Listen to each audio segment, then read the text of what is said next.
Namaste. So, as human beings, we are given lot of powers and capacities. Even ordinarily, I am not speaking of powers that come through yoga, but even ordinarily, we are very well equipped systems.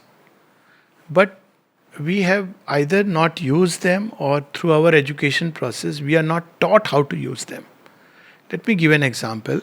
Throughout the education system, which is the faculty of the mind that is developed? Memory, isn't it? All examination is largely about memory. Little bit of mathematical intelligence and things like that. But primarily it is memory. As if there is nothing else. Even judgment, discernment, which is so important in life, are we made to develop it? No. What about will? Whatever will develops, it develops mechanically, simply because you have to go to school in time. Otherwise, the teacher will punish you. That's the only development of the will. Regularity in attendance, punctuality. But basically, we are not trained. Will is one of the areas completely missing. Emotions, they are all a power.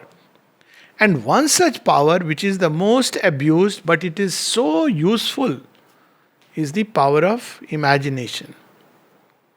So, imagination is never seen as a power, no? When children imagine things, what do you say? Don't daydream.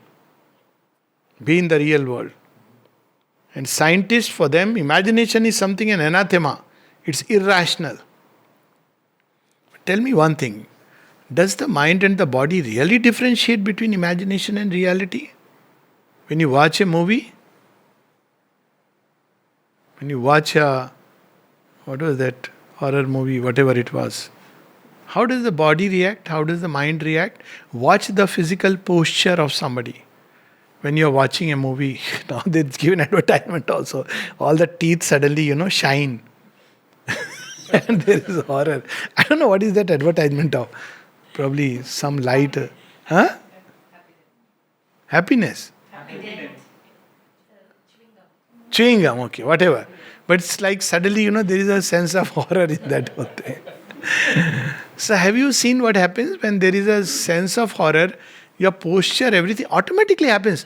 You tell your body that this is nothing. It is this big an image. Watch, ever try playing this simple mind game which all of us can see. You're watching the TV, no? Supposing there is a very emotional Radha Krishna serial going on and the scene is coming and you feel like weeping. Suddenly somebody tells you, this is not Radha Krishna, this is, see the size, actually this size. Can ever there be a human being this size? Try doing it. Your mind will repeatedly cancel this verdict of the, so-called observation, physical mind. Why? Because now another part of the mind is engaged. So what it is doing, it is receiving the same image, no different image. But it is converting within the frame of canvas of mind into a full-blown real living entities. That's what used to happen, no? When Rama's Sita serial used to come, people were also throwing money. And there were such stories when Arun Govil went on. And he couldn't do any of this, I think, serial or anything after that. Because he was so identified with the character. So all this is why? Because it's the power of imagination. Now, because we don't train it, what happens to this power? Invariably, it runs into morbid. Why? Because we never trained it. I'll give you one example. Again, recent times. So corona. That's all that's happening now everywhere. So what is the recovery rate of corona overall? What is the death rate of corona? Less than 1%. Why is there so much fear? Because the mind has got so much obsessed with, it is unable to see. The moment you have it, you think you are in that unfortunate less than 1%. That's how it happens. I am that unfortunate less than 1% marked out by destiny. This fellow I am going to take. But the mind can say, okay, it doesn't matter. 99% people are anyways recovering. I'm sure I am in that. Same mind. So the imagination can create worst fears, and unfortunately, Mother says fear is a veiled consent of our will. Whatever we are afraid of, that comes. But equally, the mind can imagine. How does it imagine? People say, but I don't see grace, I don't see divine. All right. But the grace sees you and the divine sees you. So what do we do? Just imagine that there is a blanket of the Divine Mother's light. The Mother has given this to so many times. You see, one place she tells the disciple, sleep in my cocoon of white light. And then she says, imagine that there is a cocoon of white light, my light all around you, my child. What can penetrate that? Another is beautiful imagination. She says, if you are very tired, very exhausted, what do you imagine? Imagine you are like a water lily in a pond, floating. Just imagine. Have you imagined? Imagine that you are a flower. It's very beautiful. Try to imagine that I am a flower, and this part is the, bud from here, heart onward. This like that main flower, and this is the stalk. It's so beautiful. So how do you imagine that? You imagine that it's a bud which is opening to light. What do flowers want? They want light. So flower seeks light and the light comes. And all the petals, one by one, one by one. Don't let anybody pluck this flower, huh? Say yourself, this is a flower meant to be offered to God. I am your flower, floating in the river. So, floating, why pond? Floating in the ocean. So, what ocean you will imagine? Shir Sagar. I am the lily floating in Shir Sagar. So beautiful, no? Shir Sagar is an ocean of light. You are in the home of the all beautiful and the all blissful. And then what is happening? All around you are surrounded by light, peace, harmony, beauty, love. And then what you have to do? Just start inwardly. Peace and light, peace and light. Let it enter from head, brain, eyes. And then you can say anything. Let my head be full of beautiful thoughts, luminous thoughts, radiance. Let my eyes forever have not only the sight that shows us mortal things, but they develop the true sight. Let my ears always hear the rhythms of the wonderful. Let all my senses be channels of light and beauty and harmony. Let all my limbs be filled with your luminous, radiant force. They should be strong and supple. Let my heart become a chalice of your joy and love and sweetness and light. Let my speech carry the rhythms of the divine. Let my lungs be filled with the luminous breath of the Divine Mother. Let all the organs be surrounded in a mantle of light. And let this light penetrate into every cell, every cell, every cell, cleansing everything. Take this bath every day. You don't have to pay any money for it. No dollars required. It's a very simple thing. Now what will a rational... But you don't see the light. Yes, you don't see the light. There is a rational answer to this. The rational answer is we don't see the light because we have limits of our sight. But if you see, even rationally in this world, there is nothing else but light. It's our limits. Just rationally.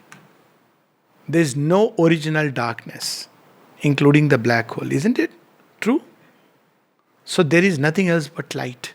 So what's unnatural in thinking that there is this light, this great light effulgence, lighting up 1 billion suns? It is there around you.